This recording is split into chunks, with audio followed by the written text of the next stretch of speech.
오늘 예수님께서는 나는 양의 문이다 라고 하는 말씀을 주시고 있습니다. 양의 문이라고 하는 것은 Gate for the sheep이라는 말입니다. 양들의 문, 양들이 들어가고 나가는 문이라고 하는 아주 독특한 표현을 예수님께서 당신 자신을 가리켜서 하시는 말씀입니다.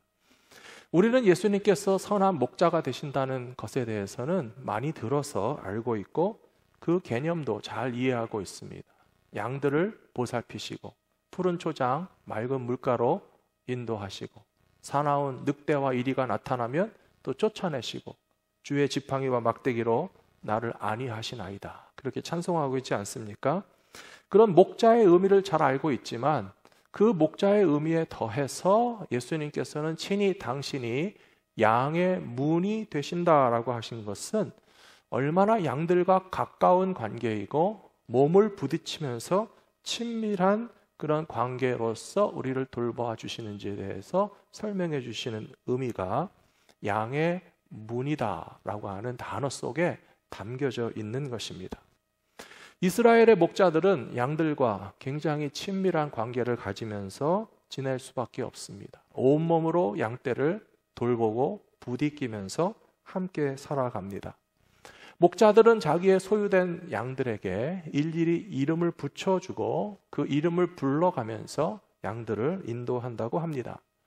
어린 양일 때는 내 이름이 뭔지 모르고 내 목자의 음성을 잘 분별하지 못할 수 있지만 계속적으로 자기의 주인인 목자의 음성을 듣고 내 이름을 불러주는 것을 듣다가 보면 그 목소리에 익숙해져서 목자와 양들은 친밀한 관계를 유지할 수 있게 되는 것입니다.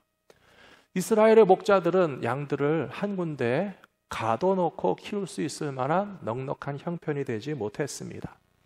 왜냐하면 마실 물과 먹을 수 있는 풀이 사방에 있는 것이 아니고 계절에 따라서 상황에 따라서 이리로 저리로 양들을 몰고 가야만 풀을 먹일 수 있고 물을 마시게 할 수 있었기 때문에 목자들이 양들과 함께 노숙을 하는 경우가 많이 있었습니다. 창세기에 보시면 야곱의 아들들이 자기 양떼를 데리고 며칠 길 떨어진 곳에까지 가서 양떼를 돌봤기 때문에 11번째 아들 요셉을 보내서 형들에게 식량을 지원해 준 스토리를 기억하고 계실 것입니다. 그렇게 목자들은 양들과 함께 여러 날 동안 바깥에서 지낼 수밖에 없습니다. 예수님이 탄생하실 때에도 잘 아는 것처럼 밤중에 양치던 목자들이 있다고 되어 있습니다. 저는 어렸을 때 성경을 읽으면서 밤에면 집에 가서 잠을 자지 왜 밤에도 양치고 있을까? 그런 생각을 했는데요. 그것은 목자들이 양들과 노숙한다는 뜻입니다. 육체적으로 굉장히 힘들고 위험한 광야에서 어두워지면 사나운 짐승들이 나타날 수 있습니다. 불을 피워놓고 양들을 온몸으로 지키면서 내 양을 보호해주는 목자를 가리켜서 양의 문이라고 했는데 예수님께서 당신 스스로를 가리켜서 양의 문이라고 하신 것은 얼마나 자기 양떼, 즉 저와 여러분을 의미하는 것입니다. 예수님께서 우리들의 양의 문이 되셔서 우리를 지키시고 보호하신다는 사실을 확실히 믿으시기 바랍니다. 그렇게 예수님을 우리의 목자로 인정하신다면 우리는 어떻게 반응해야 되겠습니까? 첫 번째로 그분의 음성에 순종할 때에 예수님을 나의 목자로서 인정하는 신앙생활이 될 것입니다. 오늘 읽으신 본문 말씀 요한복음 10장 8절에 보시면 나보다 먼저 온 자는 다 절도요 강도니 양들이 듣지 아니하였느니라. 양이 목자의 음성을 못 알아들으면요, 누가 가짜이겠습니까? 목자가 가짜라는 거예요. 가짜 목자가 나타나서 양들을 훔쳐갈 수 있기 때문에 양들이 못 알아듣는 목자는 가짜 목자고 진짜 목자의 음성은 알아듣는 것이 정상이다라고 하는 말씀의 표현이 되겠습니다. 또한 참된 목자와 거짓된 지도자를 구별하는 방법도 아주 간단합니다. 양들의 유익을 위해서 일하시는 분은 참된 목자입니다. 그러나 양들을 이용해서 강탈하고 자기의 이익을 추구하고 내 배만 불리려고 하는 사람들은 강도이고 절도입니다. 예수님은 우리를 어떻게 대접해 주시는지 잘 기억해 주시기 바랍니다. 양들은요, 다 비슷하게 생겼습니다. 이름표 매달고 있는 거 아니고요, 몸에다가 문신 새긴 거 아니기 때문에 이 목자의 양들이나 저 목자의 양들이나 다 비슷하게 생겼습니다. 그래서 때로는 도둑도 있는 것입니다. 양들은 따라가고 싶지 않은데 남의 양을 훔쳐갈 수도 있습니다. 또 잡아먹을 수도 있고 팔아먹을 수도 있겠습니다. 때로는 여러 명의 다른 목자들이 한 공통의 지역에서 양들을 풀어놓고 먹이고 물을 마시게 하는 수가 있는데, 이스라엘의 목자들은 참 신기한 게요, 여러 명의 다른 목자들이 여러 다른 양떼를 한 장소에서 섞어놓고 풀을 먹이고 잠을 재웠어도 각자의 장소로 돌아갈 때 네 양 내 양 가지고 싸울 필요가 없습니다. 헷갈리지도 않습니다. 이 양이 네 양인지 저 양이 내 양인지 구분하기 위해서 어려워할 필요가 없습니다. 방법이 뭔가 궁금했는데요, 목자들이 앞서가면서 목소리만 내면 된다고. 그러면 자기 양들이 자기 목자의 음성을 알기 때문에 우리 목자는 이쪽 방향으로 가는구나, 양떼가 알아서 자기 목자의 음성을 듣고 따라가면 되니까 한 자리에 여러 목자의 양들을 섞어놨어도 각자의 목자들이 소리를 내면서 가는 방향으로 따라가면 아주 간단히 정리가 된다는 것이죠. 재밌지 않습니까? 예수님을 우리의 목자로 인정하는 사람들은 그러므로 주님의 음성을 들으실 줄 알아야 돼요. 예수님의 음성인 것을 분별하고, 이것은 강도와 절도와 나를 해치고 나를 이용해 먹으려고 하는 가짜 지도자의 음성이 아니고, 나를 사랑하시고 나를 위해서 죽으시고 부활하시고 나를 구원하시는 예수님의 음성이구나 하는 것을 알아듣고 주님을 따라가실 수 있는 믿음의 백성들이 되시기를 부탁합니다. 이번 코로나 질병의 확산 사태 속에서 어떤 이단 종파의 존재가 아주 확연하게 드러나게 된 것이 우리에게 가르쳐주는 교훈이 있습니다. 이단의 특징은요, 예수 믿는 사람들을 잡아가려고 한다는 것이, 교회 다니는 사람들을 대상으로 포교합니다. 심지어 기존 교회에 침투해서 그 교회 안에서 사람들을 빼가기도 하고 아예 교회 전체를 와해시키거나 목사님을 쫓아내거나 교회 재산을 통째로 집어삼키는 일들도 거침없이 자신들의 전략으로 실시하는 것을 볼 수가 있습니다. 예수 믿는 사람들에게 접근해서 이야기합니다. 너 성경 말씀 잘 아냐? 성경 말씀 좀 알고 싶지 않냐? 내가 성경 공부하는 데가 있는데 거기 가면 이제까지 들어보지 못한 기가 막힌 성경 풀이 방법이 있으니까 같이 가서 공부해보자. 친구를 초대합니다.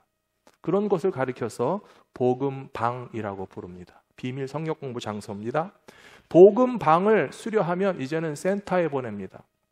너는 이제 더 높은 수준에서 성경을 배울 수 있어. 센터에서 훈련을 받고요, 복음방을 거쳐서 센터를 졸업하고 나면 그 다음에 너는 이제 정식 신자가 되어서 장막 성전에 들어갈 수 있는 자격을 얻었으니까 지문을 등록하고 스마트폰에다가 애플리케이션을 다운받아서 그 장막 성전에 들어갈 때마다 너는 출석을 체크할 수 있어. 아주 대단한 특권을 얻게 된 것처럼 이단의 전략이 그렇게 작동하고 있다고 들었습니다. 이번에 기사를 제가 자세히 읽어보면서 더 자세히 알게 되었습니다. 이단의 특징은요, 그동안 다니던 너네 교회는 엉터리다. 목사님도 엉터리다. 그동안 이런 성경의 비밀을 한 번도 제대로 가르쳐주지 않지 않았느냐라고 하면서 그동안의 신앙생활에 대한 회의감을 들게 하고 신천지의 교리만이 진리라고 믿고 따르게 만드는 그런 일종의 세뇌 전략을 이용하는 것입니다. 그것이 바로 양도둑이고 영혼의 도둑질이라고 분명히 말할 수 있습니다. 신천지에 다니는 것을 너의 부모에게도 말하지 말라고 합니다. 친구에게도 절대 말하지 말라고 합니다. 만일에 부모님이 반대하면 가출을 해라. 우리가 책임져 주겠다. 너의 배우자가 반대하면 이혼을 하든지 가출을 해라. 공동체 생활을 할 수 있다라고 하면서 가족들까지 버리고 자신들의 이단에만 비밀스럽게 충성하게 만드는 일들이 얼마 동안에는 사람들을 속이고 효과를 볼 수 있었겠으나 얼마 가지 않아서 그 문제들이 계속 드러나고 있습니다. 그래서 많은 청년들이나 젊은이들이 실제로 가출하기도 하고요. 결혼하신 분들도 가정을 포기하고 떠나기도 하고요. 뒤늦게 자신들이 뭔가 홀린 듯이 세월을 허송세월했거나 억울해서 청춘 보상 소송을 하기도 했습니다.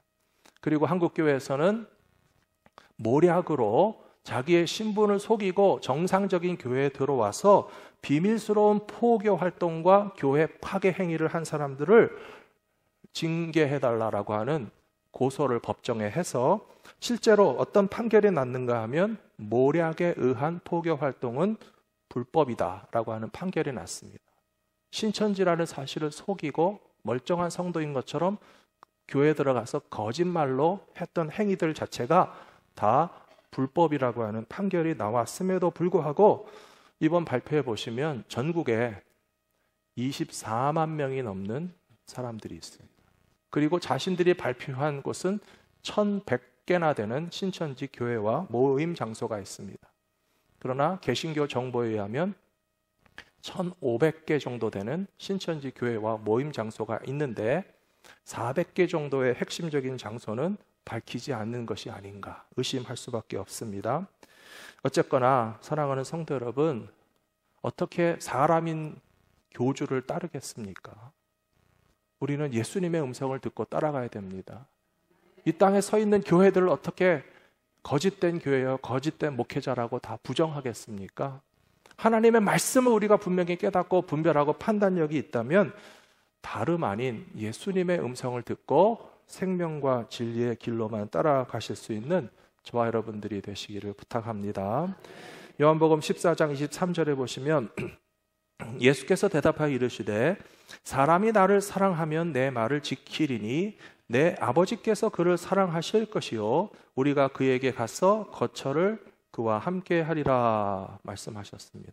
예수님을 사랑하시는 분들은 어떻게 하셔야 되는지 아십니까? 뭐라고 되어 있죠? 예수님을 사랑하시면 주님의 말을 지키시면 돼요.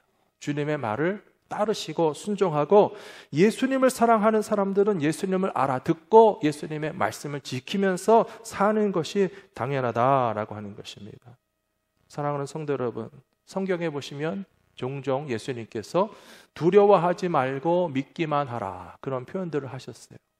주님의 말씀을 듣고 순종할 때에 문제와 어려움이 넉넉히 해결될 수 있다라고 하는 약속의 말씀이 되는 것입니다. 그렇다면 우리 삶의 문제가 해결되고 주님의 권세와 능력이 나타나기 위해서는 일단은 주님의 말씀을 알아들어야 되지 않겠습니까?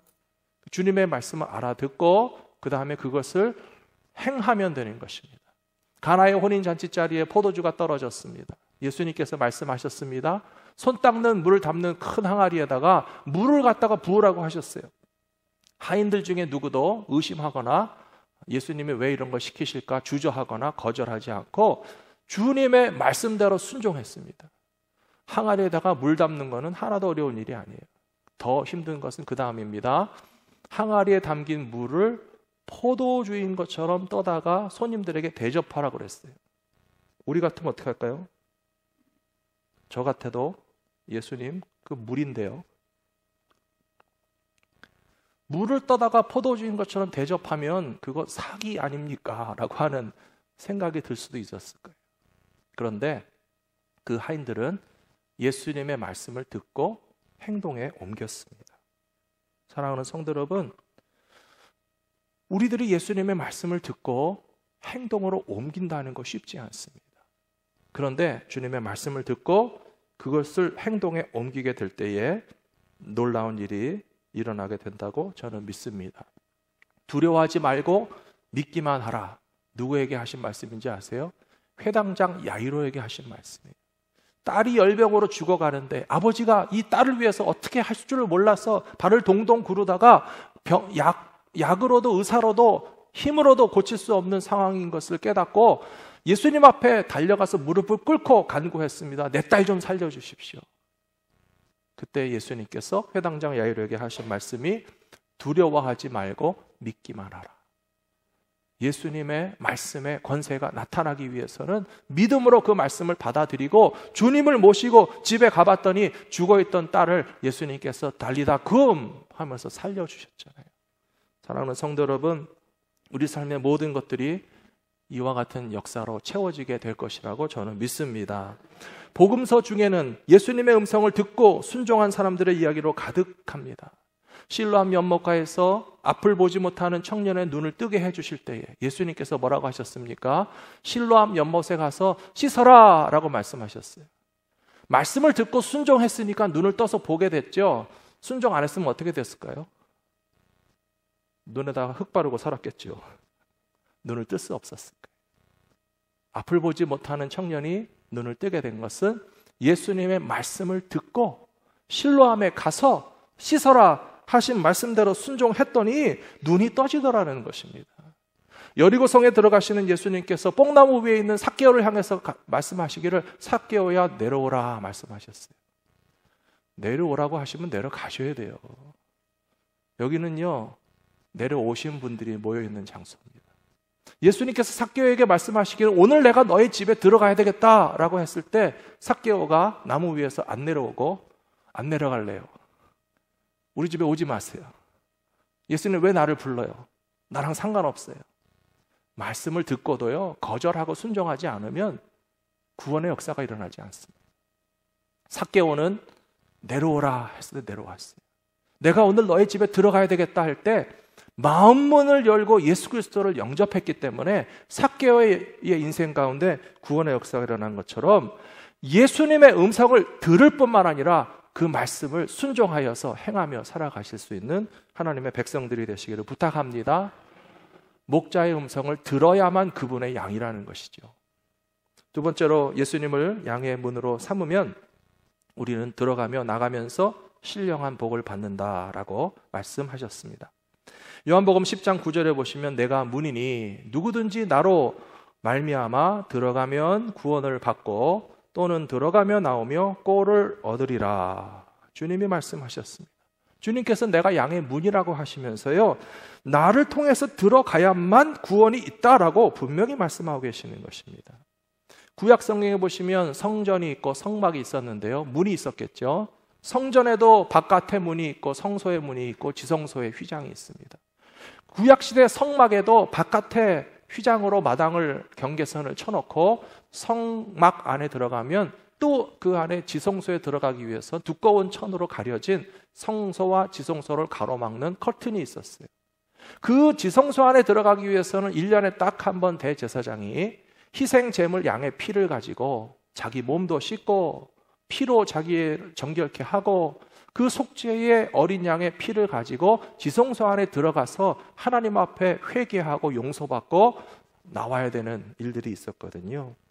예수님께서 내가 양의 문이니 나의 문을 통과해서 들어가야만 하나님의 구원이 있을 것이다 라고 말씀하시는 것은요, 바로 그것이 상징적으로 연결되는 것입니다. 예수님께서 친히 우리를 위하신 속죄의 희생 양이 되시고 예수님께서 십자가 위에서 피를 흘리셨는데 예수님의 보혈의 피가 우리들로 하여금 지성소 안에 들어갈 수 있는 담대함을 얻게 되고 하나님의 용서함을 받을 수 있는 자격을 얻게 되고 예수 그리스도라고 하는 문을 통과해서 들어감으로써 하나님께서 우리에게 구원을 베풀어 주신다는 사실을 믿는다면 하나님의 구원이 우리들에게 허락된다는 사실을 확실히 믿으시기 바랍니다. 그래서 오늘 말씀 가운데 이 양의 문으로 들어와야만 구원이 있다라고 말씀하신 이유가 거기 있습니다.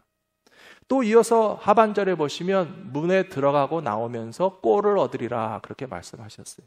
구원으로 들어갔다가 구원에서 나간다는 뜻은 아닙니다. 오해하지 마십시오.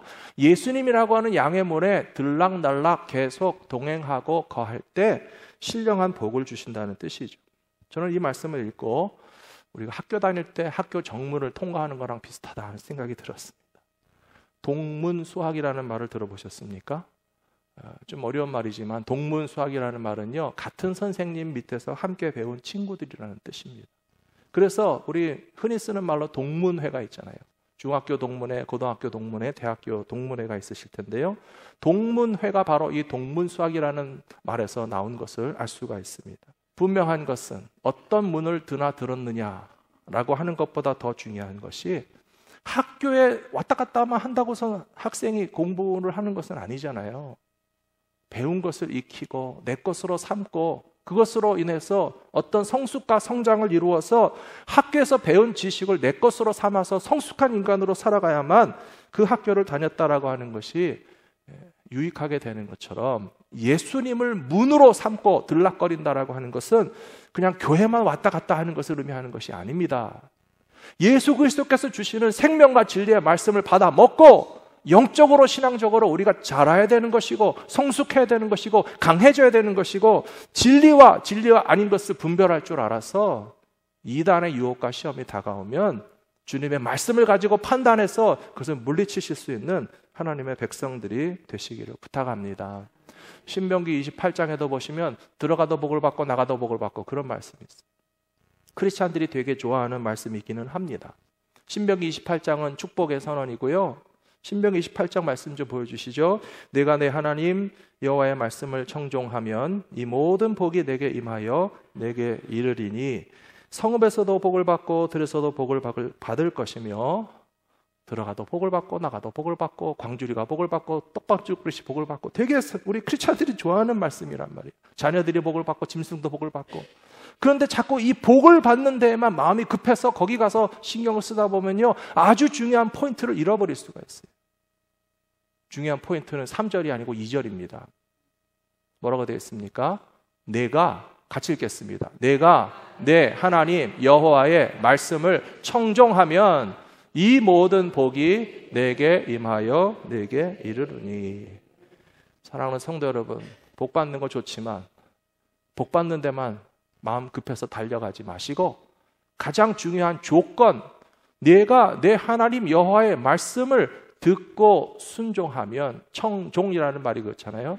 듣고 순종하고 주님의 말씀을 들을 뿐만 아니라 실천하고, 목자 되시는 예수님의 음성을 들을 뿐만 아니라 그분을 따라가면서 주님의 말씀에 순종할 때에 하나님께서 우리에게 복된 것들을 충분하게 채워주실 것이라고 저는 믿습니다. 끝으로 예수님께서는 당신의 전부를 내어주시며 우리들의 생명이 풍성하게 하시는 양의 문이 되십니다.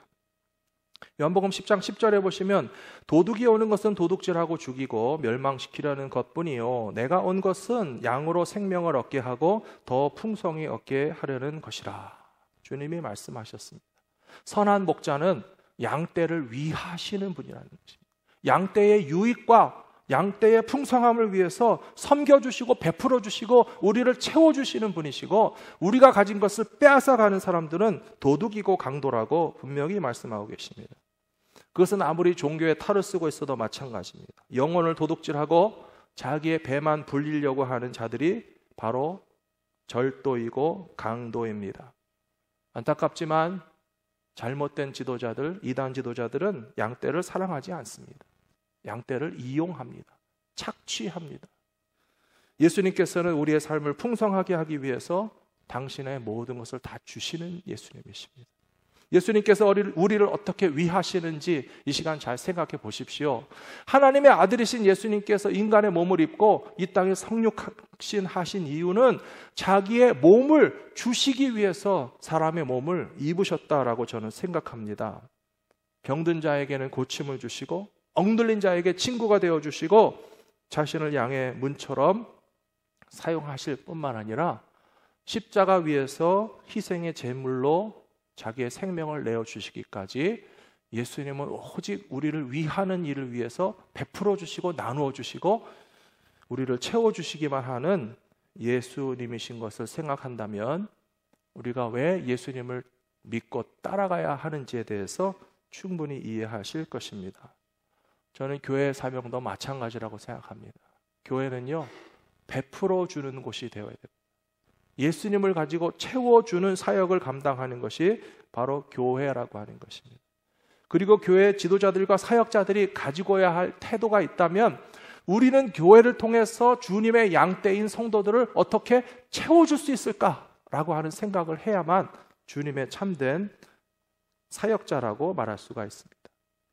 빌립보서 4장 말씀을 같이 한번 읽어보실까요? 17절, 18절, 19절 같이 읽어보겠습니다. 내가 선물을 구함이 아니요 오직 너희에게 유익하도록 풍성한 열매를 내게는 모든 것이 있고 또 풍부한지라. 에바브로디도 편에 너희가 준 것을 받음으로 내가 풍족하니 이는 받으실 만한 향기로운 제물이요 하나님을 기쁘시게 한 것이라. 나의 하나님이 그리스도 예수 안에서 영광 가운데 그 풍성한 대로 너희 모든 쓸 것을 채우시리라. 아멘. 17절을 다시 보여주시면요, 사도 바울이 빌립보 교회에 편지를 쓴 목적이 선교 후원을 좀 많이 해주십시오라고 사정하기 위해서 쓴 겁니까? 아니라고 되어 있죠. 내가 선물을 구함이 아니요 여러분들이 유익하고 여러분들이 풍성하기를 바라는 마음에서 편지를 썼습니다 라고 되어 있습니다. 18절에 보시면요, 사도 바울이 나는 모든 것이 다 있고 풍부하고 여러분들이 에바브로디도라는 사람을 통해서 보내준 것을 받았기 때문에 더 풍성하기 때문에 나는 부족한 것이 하나도 없는데 여러분들이 후원해 주신 선교 후원은 참 하나님께서 칭찬하시고 기뻐하실 만한 귀한 섬김이었다고 감사하고 있습니다. 그리고 19절에 가서 보시면요, 사도 바울이 빌립보 교회 성도들에게 오히려 하나님이 그리스도 예수 안에서 영광 가운데 그 풍성한 것으로 여러분들의 모든 쓸 것을 채워주시기를 바랍니다 라고 그렇게 베푸는 마음으로 편지를 썼잖아요. 그것이 교회를 섬기고 복음을 전하는 사명자들이 감당해야 할 믿음의 자세라고 저는 생각합니다. 이 빌립보서 4장 이 본문 말씀 바로 앞에 보시면 분명히 나와 있습니다. 나는 풍부에도 처할 줄 알고 가난에도 처할 줄 알아. 일체의 비결을 배웠노라. 그 다음에 유명한 말씀이 나오죠. 내게 능력 주시는 자 안에서 내가 모든 일을 할 수 있느니라. 사랑하는 성도 여러분, 이것이 하나님의 백성들의 믿음의 자세라고 저는 믿습니다. 우리 갈보리 믿음교회도 풍부에도 처할 줄 알고 궁핍에도 처할 줄 알아. 일체의 비결을 배우셔야 되고요, 우리에게 능력 주시는 자 안에서 우리가 모든 일을 할 수 있느니라 라고 고백할 때 진짜 교회다운 교회의 모습을 드러내게 될 것이라고 믿습니다. 예수님의 양의 문이신라는 사실을 믿고 그 문에 들어가면 구원이 있고 그 문에 들어가고 나오면서 꼴을 얻고 좋은 것을 채워주시는 축복과 은혜를 누릴 수 있기 때문에 사람이 아니고 예수님을 양의 문으로 삼고서 주님 안에 거하시고 주님의 임재를 경험하고 주님의 인도하심을 따라가실 수 있는 저와 여러분들이 다 되시기를 축복합니다.